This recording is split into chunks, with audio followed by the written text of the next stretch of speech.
Alors comment vas-tu Nicolas? Ça va, ça va. Super. Ouais, donc ça fait un moment, la dernière fois qu'on s'était vu, c'était au Meetup Culture sur Ouais. Paris, à la Cordée, si je me souviens bien. C'est ça, c'est ça. Ouais, alors tu nous avais pas présenté un court-métrage qui s'appelait Justice. Oui. Alors il devient quoi ce court-métrage? Alors ce court-métrage est tourné, Ouais.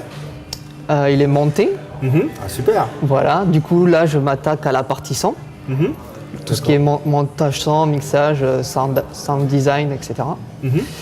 Et là la personne que j'ai prise m'a dit qu'il y avait un délai un peu plus long que prévu. Donc j'attends après elle. Et pour après enchaîner de suite derrière rapidement le compositing, tout ça qu'on avait déjà un petit peu regardé avec mon chef opérateur Super. Ouais. pour l'étalonnage. Mhm. Parce que j'ai inscrit mon court-métrage dans un concours D'accord. où c'est que je dois envoyer le DVD pour le 15 mars. Ah bah ça, oui, c'est clair. C'est donc maintenant, faut Faut y aller, quoi. Faut speeder. Voilà. Voilà. Alors ben justement, Justice, c'est quoi exactement? Qu'est-ce que ça parle? Alors sans en dire trop, mais comment tu pourrais présenter Justice? Bah, Justice, en fait, j'ai réécrit là un résumé pour la pochette des DVD, Mhm. où c'est que je disais qu'en fait, c'était les traumatismes conscients et inconscients par rapport au thème principal qui est l'agression sexuelle, D'accord, ok. Alors, du coup, à travers le personnage féminin et Mhm. le personnage masculin, le D'accord. personnage principal. donc en fait, c'est un message d'espoir, quelque part aussi, Justice. Oui, Mhm. oui, parce que ça permet de se poser les bonnes questions. D'accord.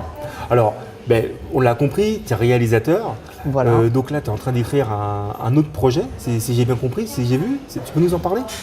J'ai fini d'écrire un autre projet, Ah oui, un voilà. autre scénario. Ah, dis-moi, Nicolas, tu es productif. Voilà, voilà. Parce que en fait, ce scénario-là, je l'avais déjà commencé quand j'étais encore à l'école. D'accord, ok. Je l'avais mis un petit peu de côté. Mhm. Et là, j'ai fini de l'écrire et je veux le produire, le faire produire et le tourner. D'accord. C'est que là, par contre, c'est encore plus d'espoir, puisque c'est une histoire en fait d'amour entre une petite fille Mhm. et un vieil homme D'accord. malade. Ok, donc tu parles beaucoup des relations humaines, en fait, quelque Voilà. part, de l'échange, Voilà. des choses, La des complicité, émotions aussi. voilà, oui. Il y aura plus d'émotions positives que dans Justice, si D'accord. on compare les deux. D'accord. Alors, et apparemment, tu es très productif au niveau de l'écriture. Tu as d'autres projets qui vont venir bientôt? Oui, j'ai aussi des projets d'écriture de long métrage, Ouais. puisque j'ai envie de faire le long métrage de la bande-annonce que j'avais faite quand j'étais encore à l'étude. Mhm.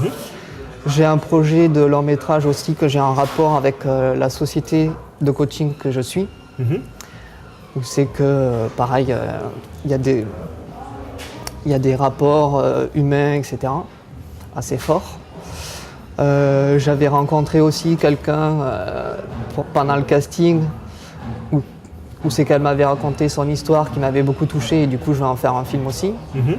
Donc, plein de projets, et du coup, comme j'ai tous ces projets-là, j'ai envie de développer ma société individuelle que j'ai créée Mhm. pour la passer à un autre statut avec des collaborateurs, des gens qui sont vraiment spécialisés dans la production, qui peuvent aller démarcher des associations ou des financeurs ou comme le conseiller général, comme le CNC ou ce genre de choses, des partenaires. Mhm. Et voilà. D'accord. Alors toi, du coup, c'est une boîte de production que tu as créée, c'est ça? Voilà. Voilà, et donc tu souhaites la développer et Voilà. avoir d'autres collaborateurs avec différentes compétences pour pouvoir faire avancer tous les projets. Voilà, c'est ça. Ok, donc en fait tu t'inspires un petit peu, moi ça me fait penser un petit peu à comment a œuvré Luc Besson un petit peu, voilà, donc il a son consortium et puis il a différents collaborateurs, d'autres réalisateurs aussi avec qui il travaille et pour faire justement émerger tous les projets Voilà, qu'on pourrait tous avoir. C'est mon objectif. D'accord. Alors du coup, aujourd'hui, quels sont tes besoins? Mes besoins, c'est justement de trouver des gens qui puissent m'aider pour créer un business plan et justement trouver des personnes qui voudraient travailler avec moi. D'accord. Donc la partie logistique et technique de ce côté-là, je pense que tu as tout ce qu'il te faut. Voilà. Voilà. Et donc toi, tu as besoin de plus la partie commerciale, on va dire, gestion de projet. Voilà. Voilà, pour avancer Voilà. et aller beaucoup plus loin. Exactement. Surtout Ok. qu'en plus, le mois dernier, je suis allé à une exposition sur les lieux de tournage Mhm. et j'ai vu des lieux qui peuvent m'intéresser pour le court-métrage que j'ai fini d'écrire, que je souhaite D'accord. produire, qui s'appelle La dernière représentation. D'accord. Alors tout à l'heure, je t'entendais parler, tu me parlais de coaching. Oui. Alors, je ne te connaissais pas sous cette casquette. Tu peux m'en dire plus? Ben, en fait, j'ai découvert le développement personnel à peu près en même temps que la rencontre qu'on a fait à l'Accordé. Mhm. Et où c'est que j'ai découvert une entreprise qui s'appelle The Secret to Life Coaching, Mhm. qui est une entreprise américaine. Ouais. Et avec une technique très très puissante qui s'appelle la technique de la libération du subconscient, Ah oui. basée sur la respiration et sur le test musculaire, D'accord. qui permet de, sans forcément dire trop de la part de la personne, de pouvoir libérer tout un tas de blessures émotionnelles, etc. Alors du coup, si je comprends bien, ces techniques-là que tu as dans le coaching, c'est Voilà. ce que tu utilises aussi dans l'écriture peut-être de tes courts-métrages. C'est un peu comme ça que tu guides aussi tes acteurs dans la réalisation de tes films. Disons que ça m'a permis, moi déjà, d'évoluer en tant que personne, Mhm. puisque du coup, on est beaucoup dans la gratitude, dans la bienveillance, etc. Totalement, oui. Et dans le fait de complimenter sincèrement la personne avec qui on travaille. Mhm. Et du coup, même pendant le tournage de Justice, tout ça, je me suis rendu compte des rapports par rapport à certaines attitudes des autres, etc. et la mienne, que effectivement, ça fait du bien à la personne d'entendre de temps en temps des petits compliments, tout ça, parce que ça permet de rebooster quand il y a des challenges sur les plateaux de tournage, etc. D'accord. Alors du coup, je reviens un petit peu sur tes courts-métrages et ton long-métrage, je sais que tu prépares. Comment souhaites-tu les diffuser?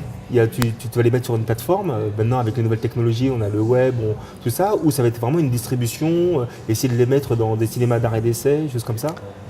Ben justement, je veux essayer, peut-être parce qu'il y a des gens qui m'ont demandé de regarder Justice, justement. Mhm. Donc comme ils n'ont pas de matériel sur grand écran, etc. Du coup, effectivement, là, je vais en mettre une partie. J'avais pas pensé au départ, mais je vais en mettre une partie sur YouTube ou des plateformes sur Internet. Mhm. Mais effectivement, après, le but, c'est de mettre dans des festivals ou de diffuser après sur des écrans de cinéma, quoi. D'accord. Donc, C'est mon grand rêve. d'accord. Alors justement, si toi tu pourrais définir par un ou deux mots ton travail, ce serait quoi? Mon travail, c'est émotion et ambition. D'accord. Bon, ben, Nicolas, merci à toi. Ben, je t'en C'est prie. super. Et puis bon, j'espère voir se réaliser les prochains courts-métrages et le long-métrage dont tu m'as parlé. Et puis pour se voir à d'autres occasions.